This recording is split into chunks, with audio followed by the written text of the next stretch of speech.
You're listening to the Good Question Podcast with Richard Jacobs. Our goal is to make each of our guests exclaim, that's a good question.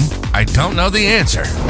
Because when that happens, it means you, the listener, may be inspired to learn more beyond the interview and to ask great questions yourself that lead to new insights. In this podcast, we cover historical and current anthropology, comparative religion, and history. Welcome, and let's get started. Hello, this is Richard Jacobs with the Good Question Podcast. My guest today is Paul F. Austin. He's the author and founder of Third Wave and Psychedelic Coaching Institute. So we're going to talk about psychedelics like psilocybin and how they can help with anxiety and depression and stress. And he's going to discuss some other valuable tools to help people build emotional resilience and get back some mental clarity, which all sound like great things. So Paul, thanks for coming. Thanks for having me on, Richard. It's great to be here. Yeah, tell me a bit about your past and how you got to this point with psychedelics. Yeah, so my journey with plant medicine and psychedelics began when I was 16. I grew up in a pretty traditional, religious, sort of small town home. And at the age of 16, I started to experiment with cannabis a little bit, like so many of us have done. And at that age, my parents were not really keen on illegal drugs, and they sat me down one Sunday after church after discovering that I had been experimenting with cannabis. And basically, my dad looked at me and said he hadn't been this disappointed since his brother passed away in a car accident. That's how anti-drug and concerned my parents were about this type of substance use. And at that point in time, it really hurt and was quite a traumatic sort of interaction with my parents. And I came to realize that if I wanted to continue to explore these altered states of consciousness, I'd have to, kind of keep it hidden from them and away from them. So a few years later, that same friend who introduced me to cannabis introduced me to psilocybin mushrooms. I was 19 years old at the time and had a, interesting experience. It wasn't a deep, profound, sort of transformative experience for that first one, but it definitely opened me up to the possibility that these substances could be useful if used within an intentional context. And so 5 months after that, I experimented with LSD for the first time and had a really, transformative, insightful experience that really shifted my understanding of who I was. I had internalized a lot of guilt and shame being raised in a religious family for who I was, and the community that I was raised in was pretty traditional as well. And so those early experiences with psychedelics, I maybe did it 10 or 15 times over the span of a few years, informed my professional and personal path. And so at the age of 21, after graduating from undergrad, I moved to Turkey, where I taught English for a year. During that year, I studied how to start my own online business and ended up becoming a digital nomad, traveling to 80 countries, living in Thailand and Portugal and Mexico. And one of the spots that I visited was Budapest. Yeah, it was Budapest in 2015, about 10 years ago now. And I was starting to experiment with microdoses of LSD and found them to be really helpful for my entrepreneurial path, and looked around and noticed that there weren't a lot of people at that point in time talking about the intentional use of microdosing and psychedelics. And so I started Third Wave as an educational platform to amplify these tools within a sort of scientific and intentional context. And so over the last 10 years, we've educated millions about the importance of psychedelic use. Our main thing that we do now is we train coaches and practitioners in the skill of psychedelics. We've trained about 300 doctors, clinicians, coaches in how to work with psychedelics. And these experiences just have been really meaningful and impactful for me, and it's been pretty cool to see how the cultural conversation has changed around them. Because a decade ago they were still very stigmatized, and a lot of people were very skeptical. And now we have, Oregon has legalized psilocybin mushrooms, Colorado has legalized psychedelics and plant medicine, New Mexico has also legalized the medical use of psilocybin, and in fact 61% of Americans now support legal psychedelic therapy. So it's been an interesting journey. And do you mind if I ask you a couple of questions about your traveling before we get into the psychedelics? Sure, a couple, please. I'm just curious. So what was some of the good and the bad of visiting all those places? Well, I think the really good part was I was in my early 20s at that point in time, and so I was exposed to a lot of different cultural frameworks and understandings. So I learned that the way that people do things in other countries is not the way that we do things in the United States necessarily. I was exposed to a lot of different types of food and language and sort of cultural sensitivities. And so it just really helped me to open up to different possibilities. In fact, a lot of what traveling taught me, psychedelics have also taught me the value of exploration and experimentation. And I think some of the downsides were that a lot of the relationships that I formed with people in these different places that I lived were quite temporary. And so as someone who was very nomadic, it was hard to establish like close and intimate relationships. It felt like I was always moving from one place to the next. And so I moved to San Diego a few years ago. I've been now in San Diego for about 3 years. And so it's been nice to settle into one place and really connect with friends and community here and sort of, invest in those relationships more than I had during my nomadic years. I don't know. How do you think psychedelics changed or affected your trips, around the world? That's a good question. Well, I think they made me much more open to the value of exploration. In fact,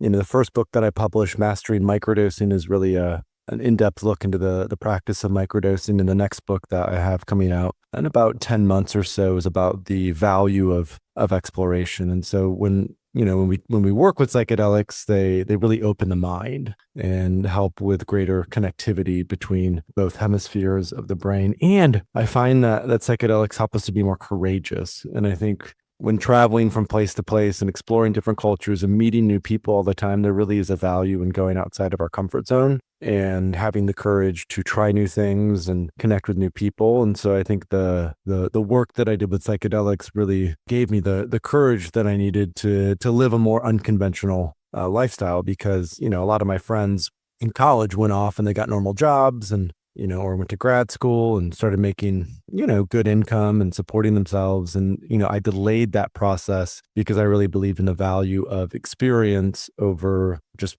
financial gain in my 20s. And I think that really provided a pathway for me to find my purpose and work on things that were really important to me.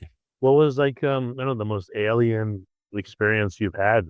And how did you react to it? With psychedelics or travel? With the traveling. Yeah. Then we'll get into the psychedelics. But yeah, with the traveling, I don't know, what was like the craziest and most alien thing you encountered that maybe eventually turned into a good thing or a bad thing? Or a great question. So when I lived in Thailand, every April they have a big water festival in Chiang Mai, which is a city in the north in the mountains that I lived in. And as part of that water festival, people stand by the side of the road and throw water on passing motorists. And so really the best way to get around Thailand is by scooter or motorcycle. And so while I lived there for a year, I was riding a scooter everywhere, which is already, pretty dangerous. And I remember there was an experience that I had during this festival where I was taking my motorcycle back from the CrossFit gym that I had been going to. And I saw these 5 people standing by the side of the road ready to throw huge buckets of water on me. And so I did my best to avoid them, but then ended up wiping out on my scooter going about 40 miles an hour and just kind of scraped up my whole arm and my leg. Thankfully, I didn't break any bones or get, majorly injured. But just the very fact that an experience like that happened kind of was my "you're not in Kansas anymore" moment. And I came to realize that mad at them, right? Or were they sorry? Or they were like, they were just laughing. Yeah, they were just laughing. They thought it was funny. And what was I going to do? Like, I was in a foreign country and this is sort of what they do. I was just in a way a victim of it. And so after that experience, I think I ended up moving away from Thailand like a month after that, and just realizing I'd rather be in a place that is a bit more sensitive to the safety of people who are, on scooters and motor vehicles and things like that. Yeah, that makes sense. Well, I'm sorry that happened to you. Like, yeah, it's a good story. So what, right? Yeah. So, all right. So let's go into the psychedelics. So your first book, like you said, was on microdosing. What were you doing? What were some of the substances and protocols? And was it just psilocybin or was it other drugs too? Yeah. So the early experiences that I had when I was 19 or 20 were mostly with LSD. I experimented with psilocybin mushrooms as well. But LSD, I found, if used in a smaller dose, was really impactful. It just helped me to feel more connected. It helped with, I was never clinically depressed, but I definitely had moments where I felt angry or sad, and LSD really helped me to step out of those modes. And so when I heard about this concept of microdosing in 2015, I started to take a very low dose of LSD twice a week for about 6 months. And my intention with that was to access more flow, because I was working on my first book at that point in time, building my first business. And so I really was looking to these microdoses of LSD to help with mood and energy and focus. And the other thing is, I am more introverted, and in my teens and early 20s struggled a little bit with social anxiety. And so, like most folks, I used alcohol to overcome some of that social anxiety. And so when I started to microdose with LSD, another intention of mine was to drink less alcohol and just be more extroverted, feel more comfortable connecting with people and communicating with people and things like that. And because how powerful and impactful that first protocol with microdosing of LSD was, I ended up building Third Wave and educating a lot of people around it. And over the last decade, I've mostly microdosed with 3 different substances. Psilocybin mushrooms has been one that I've microdosed quite a bit with. It tends to be the most accessible and the easiest to acquire. Even on Third Wave, we have a mushroom grow kit that makes it really easy for people to grow their own mushrooms. And then I've also experimented with San Pedro or Wachuma, which is a cacti from the Andes, and the active alkaloid in San Pedro is mescaline, which has been used for hundreds, if not thousands of years in indigenous cultures. And so I've also experimented with a San Pedro microdosing protocol. And so I think the key with microdosing really is it's not just taking a low dose of a psychedelic once or twice, but it's really taking a low dose of a psychedelic 2 or 3 times a week for a period of 4 to 6 weeks, because the consistent use of these substances tends to help facilitate greater neuroplasticity. And that neuroplasticity allows for behavioral change, allows for a better mood, more energy. And so usually when I talk about microdosing, I really emphasize the value of a protocol in that context. All right. So what was it like to microdose on LSD versus psilocybin, for instance? Like, how do you compare them? Yeah, that's a great question. So they're very similar drugs and substances. I would say the main distinction is that LSD is more dopaminergic, which means the LSD stimulates more of a dopamine response. And dopamine is often tied to focus, attention, and motivation. And so both in my experience and in sort of the broader, more general experiences that a lot of people have gone through in our courses and programs and with the private clients that I work with, what I've noticed is that LSD tends to be better for creative work. It tends to be better for writing or brainstorming or strategic work, like more cognitive work in general. And LSD, because of that greater impact on dopamine, tends to allow for greater extroversion, more energy, things like this. Whereas with psilocybin is more serotonergic. So there's more serotonin that's facilitated with psilocybin. And so a lot of people who microdose with psilocybin find that it really helps them to connect with their emotions and their feelings. It really helps them to connect with their body. A lot of people who have, for example, been on Prozac or Lexapro, these SSRIs for some time, find that microdosing helps them to wean off of these psychiatric compounds. And just as a quick disclaimer, this isn't necessarily saying that if you're listening to this and you're on those, you should just go do it by yourself. A lot of these folks have clinical or medical support as they are weaning off these SSRIs with psilocybin. And so I find that people who are really looking to get more in touch with their feelings tend to microdose with psilocybin, and those who want just greater flow and cognitive performance and better sort of focus and motivation tend to microdose with LSD. Oh, what else have you microdosed with besides those 2? So the other one that I talked about is San Pedro, also called Wachuma, this cacti from the Andes, and the active alkaloid in San Pedro is mescaline. And so a lot of people who microdose with San Pedro will do it every other day for a period of time. And what some early clinical research is pointing to is that the clinical efficacy of microdosing comes down to its impact on inflammation. And so we talk a lot about the role of chronic inflammation in states of disease in sort of overall physiological health. And so a lot of people, as they start to microdose with San Pedro or LSD or psilocybin, it's helping to reduce that chronic inflammation, which allows the body's natural healing response to come online. And you compare those three substances, psilocybin mushrooms, LSD, and San Pedro, the substance that has the greatest anti-inflammatory impact is San Pedro or Wachuma. And so this isn't as talked about as LSD and psilocybin. It's just starting to generate more momentum and traction. But I have been exploring more and more what's this overlap between San Pedro microdosing, its anti-inflammatory impact on the gut and the brain, and how that can help us to better regulate our nervous system and to spend more time in a parasympathetic state, a state of rest and digest. And so we actually have a new training coming out for coaches and practitioners who want to weave San Pedro microdosing for nervous system regulation into what they offer to clients. And it's something I'm really excited about because no one has really amplified the importance of San Pedro. And I think it's one of these drugs or substances that, if used with intention, could be really, really effective at a microdose level. What about, a chemist that's able to isolate the active compounds in psilocybin, LSD, and San Pedro and create custom mixtures that would work for a particular person? Maybe they do a questionnaire and they have a little bit of depression, but they also have trouble with anger, and they have whatever, and you create kind of a custom blend out of the three. Do you think that might be more efficacious if it could be done? Great question. So we have one partner that's out of Mexico named Bhavani that does different psilocybin microdosing formulations depending on if someone wants to wean off SSRIs, if they have issues with addiction, if they're looking more for athletic performance. And in those formulations, the distinction is they'll combine it with different herbs or functional mushrooms. There might be a formulation with lion's mane and chaga, or there might be a formulation with cordyceps and reishi, or maybe ashwagandha, rhodiola, damiana is another herb that's commonly used. So I think, depending on what the intention is, we can combine these different microdoses with particular functional mushrooms or herbs or nootropics.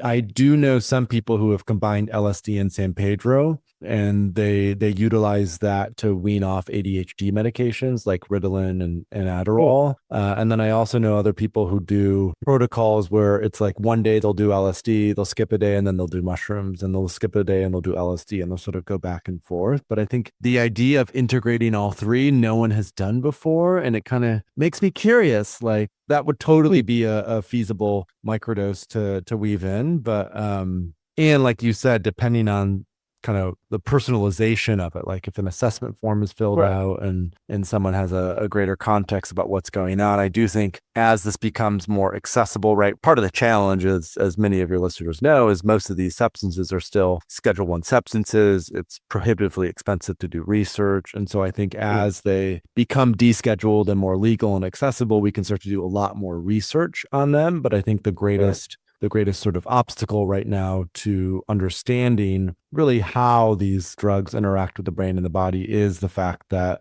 they're illegal, they're Schedule I, and it's very expensive and time consuming to be able to do really good research on it at this point in time. Yeah, gotcha. When you're microdosing with any of these three, are you like, whoa, are you out of it? Or are you able to function and work and talk and do your normal activities? Like how, is the nature of microdosing such that you don't have enough to really be impaired?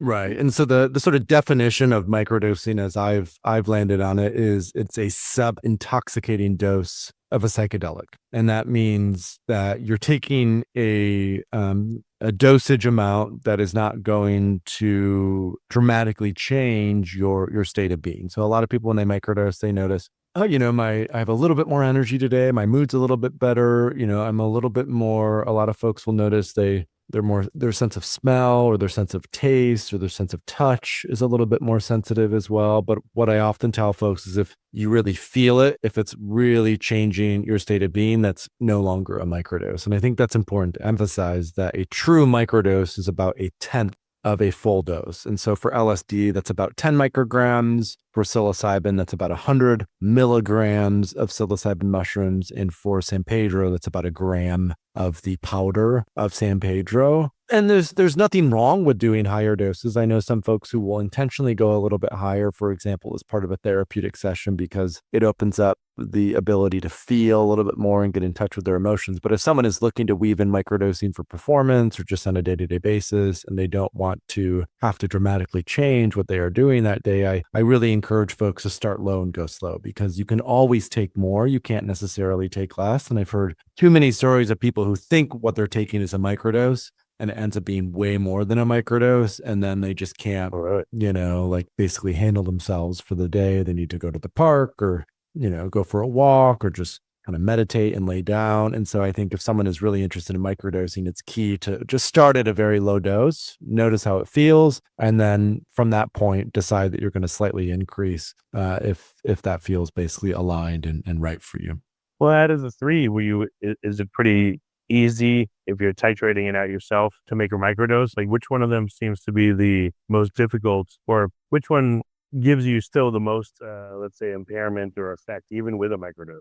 I mean, in some ways, there's an equivalency between those three that I mentioned. So 10 micrograms of LSD, 100 micrograms of psilocybin, or a gram of San Pedro. I think to get to the essence of your question, LSD is the most risky in some ways, because if you just overshoot it a little bit, like a microgram, there's 1,000 micrograms in a milligram, right? And so the active dose of LSD is very, very strong, which is why it is more stigmatized, which is why what happened in the 60s is a lot of people were taking way too much LSD. And so I think LSD is the one that you have to be most careful with, because it's that synthetic, it's really potent, and in many cases it can be the most difficult to access. If there's a lot of websites now that just sort of openly sell microdoses of psilocybin mushrooms, so oftentimes they'll come pre-formulated in little gelatin capsules and you can take them pretty easily, whereas with LSD it can still be difficult. Some folks will sell it in gummy form or tincture form. So I think if someone is sort of navigating into the space and they're interested in LSD in particular, it's really important to know your dose. It's really important to know the potency of what you're taking, and to start at a very low dose. Like, usually I recommend folks start at 5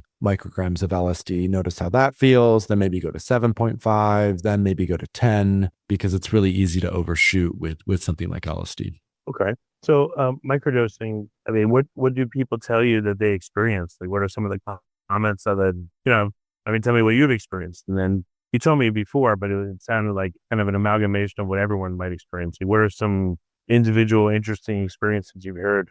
Yeah, I'll talk a little bit about some of the clinically established benefits, because since microdosing came on the scene about 10 years ago, there have been some really interesting clinical research studies. And usually the 3 most common benefits that we see across those clinical research studies is better mood, more energy, and better sleep, believe it or not. And so that, I think, sort of that properly encapsulates the sort of main core benefits that people could expect to experience. And a lot of that is because of this upregulation of BDNF, brain-derived neurotrophic factor, which is a precursor to neuroplasticity, that because psychedelics, and even at a microdose level, upregulate BDNF, seems to have a positive effect on energy and mood. And then when someone has, more energy, when they're in a better mood, they tend to move more. They tend to go to the gym more. They tend to go for more walks outside. They tend to be more relational and connected. And so that naturally has this, I think, beneficial effect on sleep. I think some of the more anecdotal things that people are noticing is that it can be helpful with something like shingles, which an autoimmune condition. So I think there's some really interesting early anecdotal things about the role of microdosing in helping to manage or reverse autoimmune conditions. I've also heard of people who microdose for Lyme disease, and it can be really helpful for putting Lyme disease into remission. And then, interestingly enough, there's also been some early research done on neurodegenerative diseases. And so I think a lot of the mainstream research that's about psychedelics right now is about how it could be useful for PTSD and depression and addiction and, OCD and other forms of mental health. But the cutting edge of a lot of this research is its impact on traumatic brain injury and Parkinson's and Alzheimer's and dementia, that sort of out in the wild, as more people are getting into this, there's some really interesting anecdotes of people who can at least put these neurodegenerative diseases at bay, if not reverse it. In fact, just a couple of weeks ago, there was a clinical research published on the efficacy of psilocybin for Parkinson's disease. And I think there was something like 30 people enrolled in it, and one single dose of psilocybin. This is not a microdose. This is a much higher dose, but one single dose of psilocybin reversed some of the effects of Parkinson's, which is fantastic. And so I think it really is important that we do a lot more research, not just on the mental health benefits, but how these impact autoimmune conditions and neurodegenerative diseases as well. And so, well, I mean, they can't really be prescribed for that, but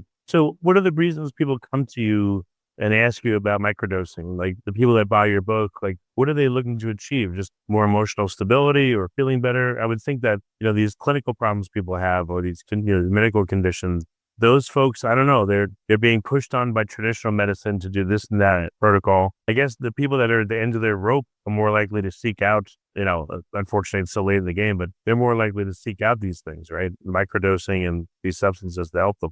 Yeah, and ketamine is legal and available, and ketamine is not a classic psychedelic. It's an anesthetic and a dissociative, but it is a Schedule III substance. It can be prescribed all over the United States. So a lot of people may start with ketamine as a legal prescription to potentially wean off SSRIs or address, suicidality or depression. I would say the two most common reasons that people come into microdosing are either for performance or for mental health. A lot of the private clients that I work with and the people who do our programs are more interested in the leadership, performance, health and wellness angle, largely because that's my background. I'm not a clinician. I'm not a medical doctor. And so I talk a lot about how this can help us to access flow and be better communicators and, sort of self-optimization, if you will. So I'd say that's a minority, but it's definitely a substantial percentage of people who are getting into microdosing. I would say the vast majority of people who are getting into microdosing are doing it as a way to self-medicate, where they maybe been on Prozac or Lexapro for many years and they're just sick of feeling numb all the time, and they're aware of some of the withdrawal issues that come with the psychiatric medications like SSRIs, and so they're really looking to wean off those SSRIs and microdose instead. That's a really big portion of people, as well as people who have ADHD and have been on Adderall or Ritalin. They'll look to microdosing so they don't have to do these psychiatric medications. And sort of what I've landed on is a lot of these psychiatric medications are just shitty drugs. And they're sort of like the best that we've had available, unfortunately, through the FDA. And it's a big part of what excites me about psychedelics is as we have more research, as the FDA potentially approves some of these as a medication, that we'll have much better drugs that people can take that don't have a lot of the downsides or side effects that most benzodiazepines or ADHD medications or SSRIs have as part of, working with them. Because at the end of the day, a lot of these SSRIs were only meant to be taken over the short term. And unfortunately, people get hooked on them for years, if not decades in times. And so I really think we need a reevaluation of our mental health care paradigm. And I feel like psychedelics offer a new hope for a lot of people that haven't been able to, find peace, if you will. And that's not to say that they're a panacea or a silver bullet, but I definitely think they need to be a core option that folks are able to have access to. Okay. What do you see as the future? I mean, you said some states like Colorado, New Mexico, Oregon, and now legalized psilocybin, for instance. What's the next step for some of the states? Or will there be, anything federal that'll happen? Like what do you see coming in the next few years? Yeah, it's a great question. So Oregon now has legal psilocybin mushrooms that people can access through Service Center and licensed facilitators. Colorado has legalized all plant medicines. So that's psilocybin, ayahuasca, San Pedro, 5-MeO-DMT, iboga. New Mexico just passed a bill for the medical use of psilocybin. Just yesterday, Texas, through the legislature, passed an initiative to invest $50 million of public funding into studying ibogaine, which is an alkaloid from iboga, which has been shown to improve TBI and reduce opioid dependence and, help with overall mood and energy. And so I think that's really exciting. And the expectation is that within this administration, the current federal administration, they're very excited about the potential of psychedelics, especially to help veterans with PTSD. And so my understanding is that within the next few years, we're going to see a lot of these psychedelics get approved by the FDA for PTSD, depression, anxiety, addiction. And so my expectation is that by, 2028, there will likely be 3 or 4 or 5 psychedelics that are FDA approved. we'll probably see at least 3 or 4 or 5 more states that pass legislation to make these substances available to their constituents. And then I would expect within the next decade, the majority of Americans will have legal access to psychedelics in some form, which is incredibly exciting. And so I think a lot of the work now that needs to be done is around education, ensuring that doctors and therapists, psychologists, nurses, and just the general public are aware of not only the benefits, but also some of the risks that are involved with psychedelics, and that we're able to look at these from an objective lens, create a really good sort of regulatory structure, and offer people solutions that are not just sort of a band-aid for their symptoms, but actually help get to the root cause of the trauma or the challenge or situation that may be happening for them in their day-to-day life. Okay, and what's a good resource for people to go to find out more from you? Do they start with one of your books, or like where do they go? That's a great question. So thethirdwave.co, or you can just type in Third Wave Psychedelics or Third Wave Microdosing. That's our educational platform. We have a podcast ourselves that we publish every week, a newsletter that we send out. We have a ton of free guides and other resources that folks can check out. So I always say go to thethirdwave.co. We also have a practitioner training program. So if there are any coaches or clinicians or doctors who are interested in getting trained in psychedelics, we offer a 10-month certification program. Folks can find out about that on thethirdwave.co as well. And then Mastering Microdosing, my first book, is on Amazon. And then I'm also on social. I'm pretty active on Instagram, on Twitter, or X, I guess is what it's called now, on LinkedIn. So I would encourage folks, if you've listened to this and you have any sort of personal questions, just send me a DM on any of the social platforms, and I'll be happy to follow up with you and help you out. Okay, very good. Well, Paul, thanks so much for coming on the podcast. I appreciate it. Thank you, Richard. This was fun. I appreciate you taking the time today. Thank you for listening to the Good Question Podcast. Please email support@thegoodquestionpodcast.com if you have any referrals to great guests for us to interview. Visit thegoodquestionpodcast.com to hear more interviews. And please help us spread the word by rating and reviewing us on Apple Podcasts, iTunes, Spotify, YouTube, or wherever you listen to this podcast.